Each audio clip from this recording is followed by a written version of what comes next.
नमस्कार। औद्योगिक शिक्षा संस्थानों में चल रहे व्यवसाय मशीनिस्ट के विषय सैद्धांतिक की पाठ्यक्रम की दिनचर्या में अंकित सूक्ष्ममापी यंत्र के बारे में आज आपको पढ़ाएंगे। तो चलते हैं, देखते हैं सूक्ष्ममापी यंत्रों के बारे में आपको विस्तृत पढ़ाते हैं। सूक्ष्ममापी यंत्र के परिचय के बारे में आपको बताते हैं। जैसा कि नाम से स्पष्ट है, सूक्ष्ममापी अर्थात किसी भी जाप की माप को सूक्ष्मता में लेने के लिए, शुद्धता में माप लेने के लिए जिन यंत्रों का प्रयोग करते हैं उसे सूक्ष्ममापी यंत्र कहते हैं। अभी तक हम लोग जो मापने का यंत्र प्रयोग करते थे उसे हम स्टील रूल कहते हैं, लेकिन स्टील रूल द्वारा कम से कम केवल हम ब्रिटिश सिस्टम में 1/64 इंच और मीट्रिक सिस्टम में 0.5 मिलीमीटर तक ही शुद्ध माप ले सकते हैं। लेकिन इससे भी ज़्यादा सूक्ष्म में माप लेने के लिए हम लोग वर्नियर कैलिपर्स या माइक्रोमीटर का उपयोग करते हैं।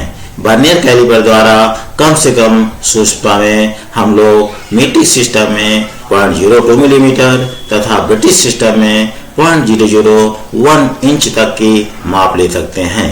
किंतु आउटसाइड माइक्रोमीटर द्वारा हम किसी भी पार्ट की सूक्ष्मता में माप 0.01 मिलीमीटर, मीट्रिक सिस्टम में तथा ब्रिटिश सिस्टम में 0.001 इंच तक की माप ले सकते हैं। तो आइए हम आज आपको माइक्रोमीटर के बारे में विस्तृत आपको पढ़ाते हैं। इसके सारे पार्ट के बारे में और माप लेने की विधि आदि के बारे में आपको बताते हैं। यह एक सूक्ष्ममापी यंत्र होता है। इसके द्वारा अत्यधिक सूक्ष्म मापों को मापा जाता है। इसके द्वारा हम किसी भी माप को कम से कम मीट्रिक पद्धति में 0.01 मिलीमीटर और ब्रिटिश पद्धति में 0.001 इंच तक माप सकते हैं। मुख्यतः निम्नलिखित प्रकार के माइक्रोमीटर प्रयोग में लाए जाते हैं।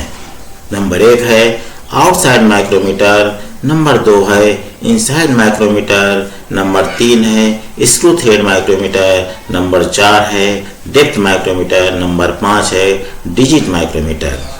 जो आउटसाइड माइक्रोमीटर होता है उसके द्वारा हम किसी भी पार्ट्स की बाहरी मापों को मापते हैं, जबकि इनसाइड माइक्रोमीटर द्वारा किसी भी पार्ट्स की अंदरूनी माप को मापते हैं और इसके द्वारा कम से कम मीट्रिक सिस्टम में 50 मिलीमीटर तक और ब्रिटिश सिस्टम में 2 इंच तक ही माप सकते हैं। लेकिन इनका लीस्ट काउंट सेम वही होता है जो आउटसाइड माइक्रोमीटर का होता है, अर्थात मीट्रिक पद्धति में 0.01 मिलीमीटर और ब्रिटिश पद्धति में 0.001 इंच तक माप सकते हैं। बाद तीसरा है screw thread micrometer. Screw thread micrometer द्वारा किसी भी स्क्रू थ्रेड के पिच डाया को ज्ञात करते हैं। इसका जो स्पिंडल होता है वो शंक्वाकार होता है तथा इसका एनिमल जो होता है वो वी आकार का होता है।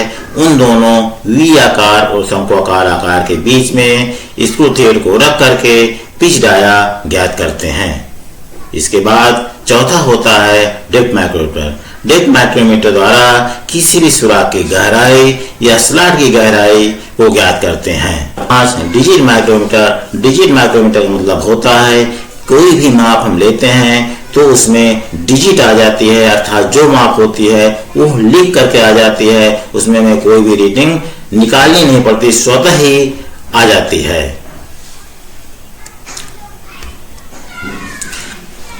अब आपको हम आउटसाइड माइक्रोमीटर के बारे में विस्तृत बताएंगे। आउटसाइड माइक्रोमीटर एक ऐसा यंत्र है जिसकी सहायता से बाहरी मापों को मापा जाता है, जैसे शाफ्ट का व्यास, प्लेटों और फ्लैटों की थिकनेस या किसी भी तार की मोटाई आदि मापने के लिए हम आउटसाइड माइक्रोमीटर का इस्तेमाल करते हैं। आइए आपको हम आउटसाइड माइक्रोमीटर के चित्र के द्वारा उसके पार्ट्सों को बताते हैं, समझाते हैं, दर्शाते हैं। जैसा कि आप लोग देख रहे हैं कि ये फ्रेम यू जो सी आकार का है, ये फ्रेम है और ये फ्रेम में जो इस तरफ है एनविल है जो उभरा हुआ भाग है, और ये इधर स्पिंडल है, ये यहाँ पे स्पिंडल लॉक है, ये यहाँ पर बैरल है, इसको स्लीव भी कहते हैं, ये यहाँ पर थिम्बल है, और यहाँ पर ये रैचेट स्टाफ है। इन सब के बारे में आपको डिटेल से समझाते हैं। नंबर 1, जो फ्रेम आपको बताया था वो फ्रेम कास्ट स्टील का बना होता है। इसके साथ माइक्रोमीटर के सभी पार्ट्स जुड़े रहते हैं, अर्थात जो भी पार्ट्स माइक्रोमीटर में हैं सब फ्रेम से ही संलग्न रहते हैं। इसके बाद अगला जो एनविल है, फ्रेम पर लगभग 3 मीटर बाहर को उभरा हुआ होता है। उभरा हुआ भाग एनविल कहलाता है। यह माप लेने वाले सिरों में से एक है। यह एलॉय स्टील से बनाया जाता है। अगला है स्पिंडल। स्पिंडल चलता है और एनविल के प्रतिकूल जाप को ग्रिप करता है। इस पर चूड़ियां बनी होती हैं। इसे आगे व पीछे की मूवमेंट मिलती है। अगला है बैरल। यह फ्रेम पर फिक्स रहता है। इस पर डेटम लाइन और ग्रेवेशन बनी रहती हैं। इसे स्लीव भी कहते हैं। थिम्बल, यह एक ट्यूबुलर कवर होता है जो कि स्पिंडल के साथ जुड़ा रहता है और स्पिंडल के साथ मूव करता है। थिम्बल पर बेवल एज होता है जो कि 50 बराबर भागों में बटा होता है। रैचेट स्टाफ, यह थिम्बल पर बढ़ा हुआ भाग है। यह मेजरिंग फेसों के बीच यूनिफॉर्म प्रेशर सुनिश्चित करता है, अर्थात विभिन्न व्यक्तियों द्वारा अलग अलग माप लेने में एक समान माप आए, इसके लिए हम रैचेट स्टाफ का प्रयोग करते हैं। अर्थात अगर कोई व्यक्ति ज्यादा थिम्बल को कस देगा तो माप कम आएगी, और अगर दूसरा व्यक्ति कम कसेगा तो माप ज्यादा आएगी। तो यह विभिन्न व्यक्तियों द्वारा एक समान माप लेने के लिए हम रैचेट स्टाफ का प्रयोग करते हैं। अर्थात जब एक निश्चित माप आ जाएगी तो अपने आप ही वह चिट चिट की आवाज करता है, अर्थात हमारी माप पूरी हो गई। इसके बाद वो आगे स्पिंडल बढ़ेगा ही नहीं। यह रैचेट स्टाफ का प्रयोग होता है। अगला है स्पिंडल लॉक नट। इसका प्रयोग स्पिंडल को निश्चित पोजीशन में लॉक करने के लिए किया जाता है।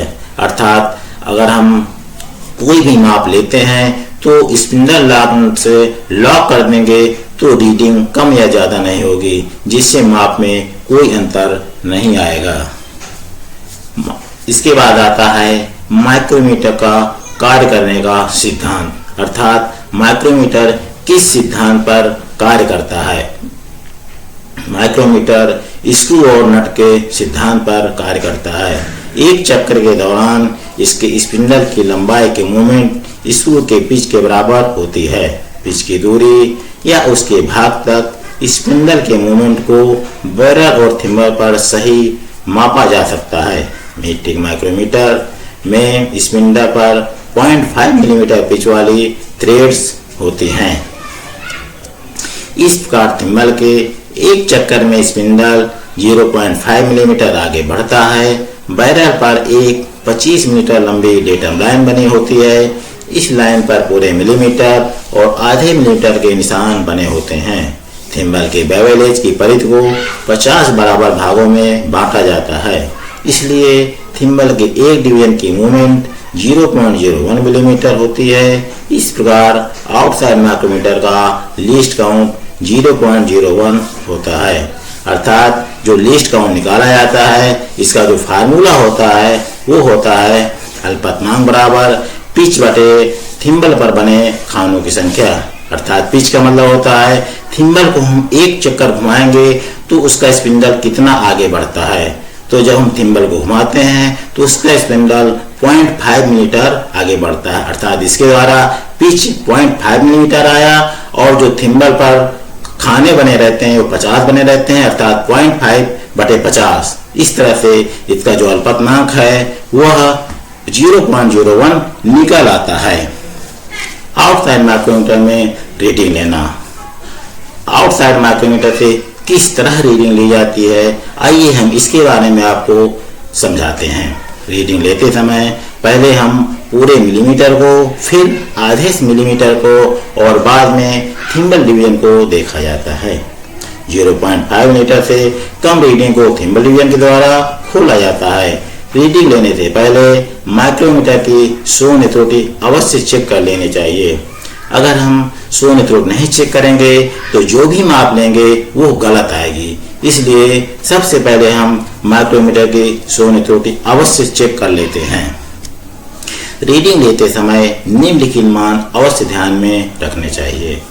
एक मेन डिवीजन बराबर 1 मिलीमीटर, एक सब डिवीजन बराबर 0.5 मिलीमीटर, एक थिम्बल डिवीजन बराबर 0.01 मिलीमीटर। उदाहरण के लिए माना आउटसाइड माइक्रोमीटर से 28.63 मिलीमीटर रीडिंग लेनी है तो निम्नलिखित विधि अपनाएंगे। अर्थात सबसे पहले हम यह देखते हैं कि जो भी हमें रीडिंग लेनी है वह किस रेंज में बिलोंग करती है। अर्थात जो हमें रीडिंग लेनी है वो 28.63 मिलीमीटर रीडिंग लेनी है। तो ये रेंज देखते हैं, विभिन्न रेंज के माइक्रोमीटर होते हैं, जैसे 0 से 25 मिलीमीटर, 25 से 50 मिलीमीटर, 50 से 75 मिलीमीटर, 75 से 100 मिलीमीटर। तो यह हम रीडिंग देख रहे हैं जो 28.63 मिलीमीटर है, यह 25 से 50 मिलीमीटर के बीच में बिलोंग कर रही है। अर्थात जो हम रेंज चुनेंगे वो 25 से 50 मिलीमीटर चुनेंगे। अर्थात 25 मिलीमीटर की 0 रीडिंग होगी या ऑलरेडी खुला रहेगा, और 3 मिलीमीटर खोलने के लिए हमको 3 मेन डिवीजन लेने पड़ेंगे। अर्थात 3 गुणे 1 बराबर 3 मिलीमीटर आ जाएगा, और इसके बाद हमको एक सब डिवीजन खोलना पड़ेगा। अर्थात 0.50 मिलीमीटर एक सब डिवीजन के लिए 1 गुणे 0.5 मिलीमीटर। इसके बाद हमको थिम्बल डिवीजन के लिए 0.13 मिलीमीटर के लिए 13 थिम्बल डिवीजन खोलना पड़ेगा। अर्थात 13 गुणे 0.01 मिलीमीटर। अर्थात जो कुल रीडिंग आएगी वो 28.63 मिलीमीटर कुल रीडिंग आ जाएगी। इस तरह से हम माप लेते हैं। माप लेते समय मुख्य रूप से जो एक खाने का मान है प्रत्येक का, उसको हम ध्यान रखेंगे तो कभी भी गलती नहीं होगी और मान आसानी से निकल आएगा। इसी तरह से इंग्लिश पद्धति में भी रीडिंग लेते हैं। इंग्लिश आउटसाइड माइक्रोमीटर में रीडिंग लेने के लिए रीडिंग के अनुसार रेंज के माइक्रोमीटर का चयन कर लिया जाता है। जैसे अभी हमने देखा कि मीट्रिक सिस्टम में अलग अलग रेंज के माइक्रोमीटर होते हैं, उसी तरह से ब्रिटिश सिस्टम में भी अलग अलग रेंज के माइक्रोमीटर होते हैं। जैसे 0 से 1 इंच तथा 1 से 2 इंच, 2 से 3 इंच आदि विभिन्न रेंज के माइक्रोमीटर होते हैं। रीडिंग लेते समय पहले मेन डिवीजन, फिर सब डिवीजन और बाद में थिम्बल डिवीजन को देखते हैं। माइक्रोमीटर से रीडिंग लेने से पहले उसकी शून्य त्रुटि अवश्य चेक कर लेना चाहिए। चाहे मीट्रिक सिस्टम हो या ब्रिटिश सिस्टम हो, प्रत्येक में शून्य त्रुटि रीडिंग लेने से पहले अवश्य चेक कर लेते हैं। तो रीडिंग लेते समय निम्नलिखित मान अवश्य ध्यान में रखने चाहिए। एक मेन डिवीजन बराबर 0.100 इंच, एक सब डिवीजन बराबर 0.025 इंच, एक थिम्बल डिवीजन बराबर 0.001 इंच। ये एक एक का मान है, इसको अवश्य ध्यान में रखना चाहिए। उदाहरण के लिए आउटसाइड माइक्रोमीटर से 0.183 रीडिंग लेनी है तो निम्नलिखित विधि अपनाएंगे। इसमें हम यह देख रहे हैं कि जो हमें रीडिंग लेनी है वो 0.183 इंच लेनी है। अर्थात यह जो मान है यह 0 से 1 इंच के बीच में है। अर्थात जो हम रेंज चुनेंगे वह 0 से 1 इंच वाला माइक्रोमीटर चुनेंगे। अर्थात जो इसको 0 रीडिंग आएगी वो 0.00 आएगी। और इसमें हम एक मेन डिवीजन खोलेंगे। एक मेन डिवीजन खोलने पे हमें क्या मान मिलेगा? 1 गुणे 0.100 अर्थात 0.100 इंच। इसके बाद हम 3 सब डिवीजन खोलेंगे तो 3 सब डिवीजन मतलब होता है 3 गुणे 0.025। जब इसका मल्टीप्लाई करेंगे तो आ जाएगा 0.075 इंच। इसके बाद हम 8 थिम्बल डिवीजन खोलेंगे। अर्थात एक का मान होता है 0.001 तो 8 का मान होगा 8 गुणे 0.001 इंच। जब मल्टीप्लाई करेंगे तो आएगा 0.008 इंच। अर्थात जब टोटल रीडिंग निकालेंगे तो आएगा 0.183 इंच कुल रीडिंग। अर्थात हमारी जो माप है वो पूरी एक्यूरेट सही आ गई। इस विधि से हम निकालेंगे, माप लेंगे तो कोई भी दिक्कत नहीं आएगी, पूरी सही माप निकल आएगी। अब हम आपको बताते हैं शून्य त्रुटि क्या होती है, क्योंकि शून्य त्रुटि का बहुत ही महत्व है। अगर हम शून्य त्रुटि का ध्यान नहीं देंगे तो माप सही नहीं आएगी, अर्थात माप जो हम निकालेंगे उसमें त्रुटि बनी रहेगी। तो शून्य त्रुटि क्या होती है समझ लीजिए। माइक्रोमीटर की शून्य त्रुटि को चेक करने के लिए माइक्रोमीटर के स्पिंडल और एनविल को आपस में संपर्क में लाने के बाद यह देखा जाता है कि थिम्बल का जीरो स्लीव के डेटम लाइन के साथ मिल रहा है कि नहीं। यदि थिम्बल का जीरो डेटम लाइन से नहीं मिलता, अर्थात आगे या पीछे रह जाता है, तो समझना चाहिए कि माइक्रोमीटर में शून्य त्रुटि है।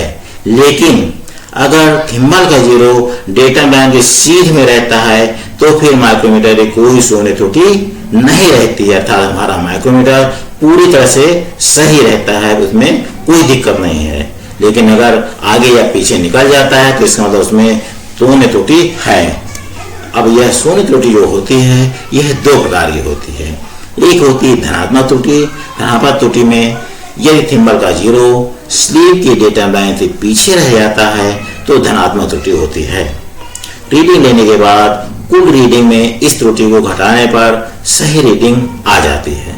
अर्थात माना कि जब हम स्पिंडल और एनविल को टच करा रहे हैं तो देख रहे हैं थिम्बल का जीरो डेटम लाइन से 2 खाना पीछे रह जाता है, अर्थात इसमें 0.02 की धनात्मक त्रुटि है। तो 0.02 की जो धनात्मक त्रुटि है, जब हम मान निकालेंगे तो उस मान में 0.02 घटा देंगे तब एक्चुअल मान निकलेगा। ये तो रही बात धनात्मक त्रुटि की। अब बात आती है ऋणात्मक त्रुटि की। अगर थिम्बल का जीरो स्लीव की डेटम लाइन से आगे बढ़ जाता है तो ऋणात्मक त्रुटि होती है। रीडिंग लेने के बाद कुल रीडिंग में से इस त्रुटि को जोड़ देने पर सही रीडिंग आ जाती है।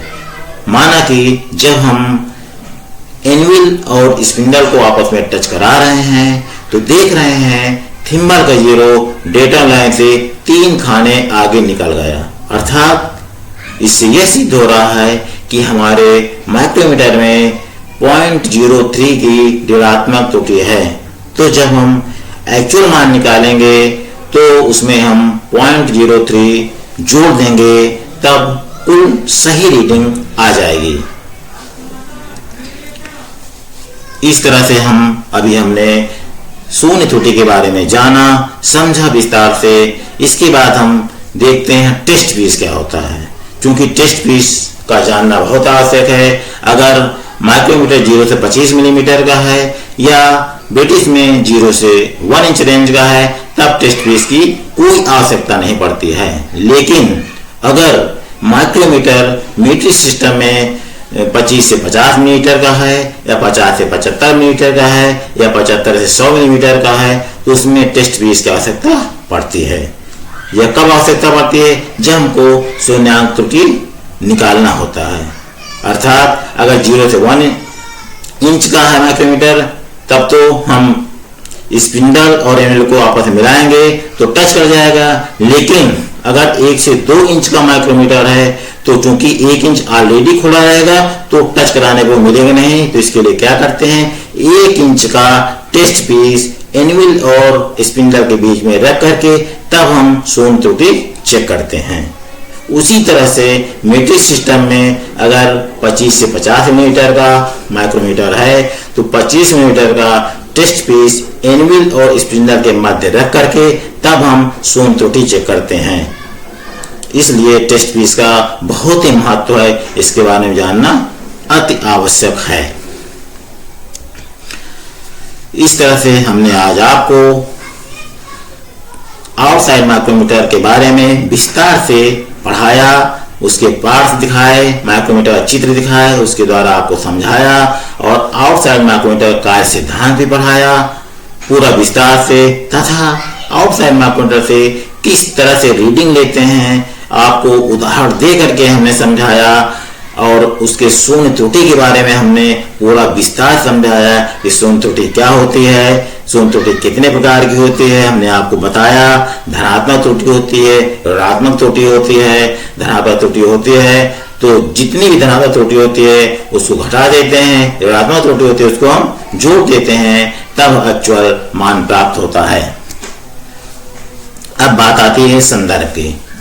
हमने जो आप पढ़ाया वो विभिन्न बुक्स का सहारा लिया, जैसे कि धनपत राय बुक्स है, बलबीर सिंह की बुक्स है, या आप लोग YouTube से भी पढ़ सकते हैं डाउनलोड करके, और विभिन्न बुक्स का सहारा ले करके आप विस्तार से अध्ययन कर सकते हैं। इस तरह से मैं आशा ही नहीं अपनी पूर्ण विश्वास करता हूं कि आपको माइक्रोमीटर के बारे में पूरी तरह से आपने समझा, पढ़ा और उसका लाभ उठाया। धन्यवाद।